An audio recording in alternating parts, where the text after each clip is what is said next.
Investigations will now come to order. Without objections, the chair is authorized to declare recess of the subcommittee at any time. The subcommittee is meeting today to hear testimony on Fix Our Forests, how improved land management can protect communities in the wildland-urban interface. Under Committee Rule 4F, any oral opening statement at the hearing are limited to the chairman and the ranking member. I therefore ask unanimous consent that all the other members' statements be made part of the hearing record if they are submitted in accordance with Committee Rule 3.0. Without objection, so ordered. I ask unanimous consent that the following members be allowed to sit and participate in today's hearing. The gentleman from Wisconsin, Mr. Tiffany. The gentleman from Idaho, Mr. Fulcher. The gentlewoman from Wyoming, Ms. Hageman.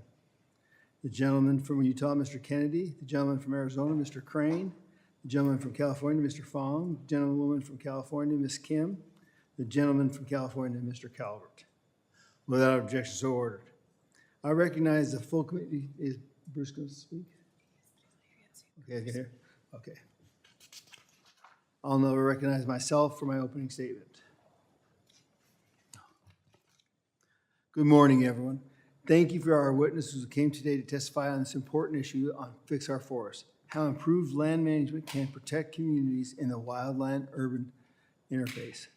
The Committee on Natural Resources and I have worked tirelessly to emphasize and combat the catastrophic wildfire crisis in the United States. I have long advocated for implementing sound science-backed forest management policies, putting people back to work in our national forests, encouraging coordination between federal, state, and private entities related to managing our forest, and to improve public safety, especially in the wildland-urban interface. I will never forget the Yarnell Hill Fire, which tragically took the lives of 19 Granite Mountain hotshot firefighters and remains Arizona's deadliest wildfire. The Yarnell Fire ignited on federal BLM before burning more than 8,300 acres and destroying almost 100 homes in nearby neighborhoods. The public memorial I hosted brought together more than 1,200 members of the community, and the sacrifice of each firefighter who was taken from us all too soon has undoubtedly stayed with all of us. We must not allow these tragedies that wildfires bring to wildland-urban interface communities to continue.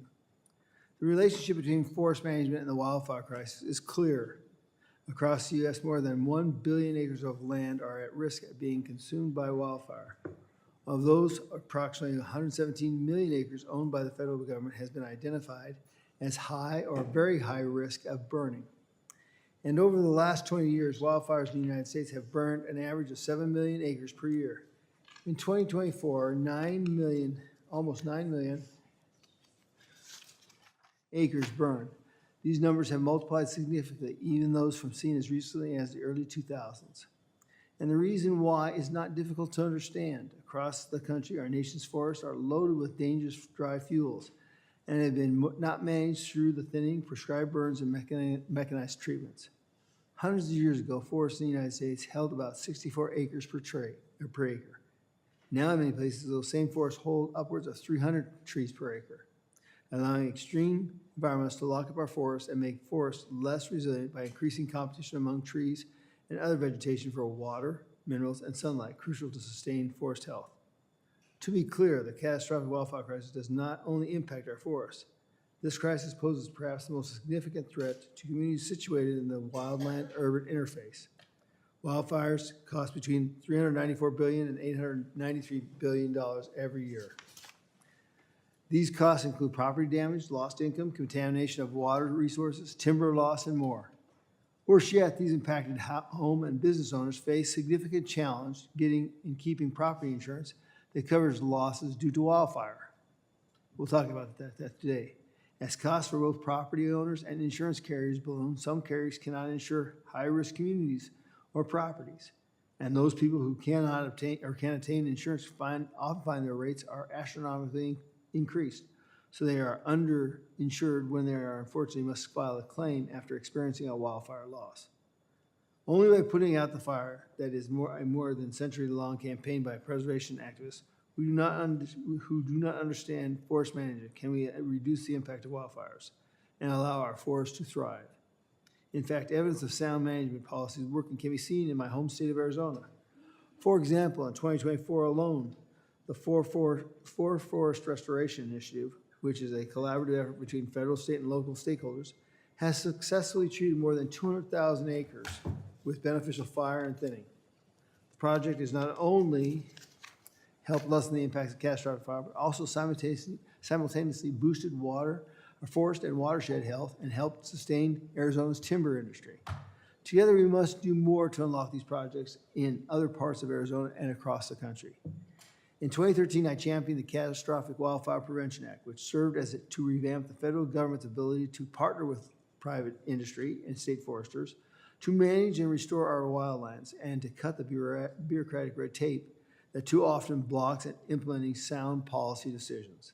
This year, I proudly voted alongside many of my colleagues on both sides of the aisle to pass the Fix Our Forests Act, which, among other things, streamlines the permitting process for critical forest management projects, continues to foster relationships among federal, state, tribal, and local entities, and ends frivolous litigation that stands in the way of making communities in the wildland-urban interface more resilient to wildfire.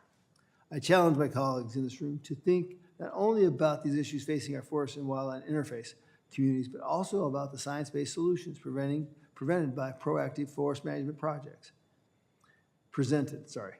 These projects, coupled with community and home safety strategies, will both encourage insurers to cover at-risk residents more affordably and holistically, and to help prevent devastating losses in the first place. I look forward to a robust discussion today on how we can protect our wildland urban interface communities and our forests through proper management. Thank you, and I now recognize the Ranking Member Dexter for her opening statements.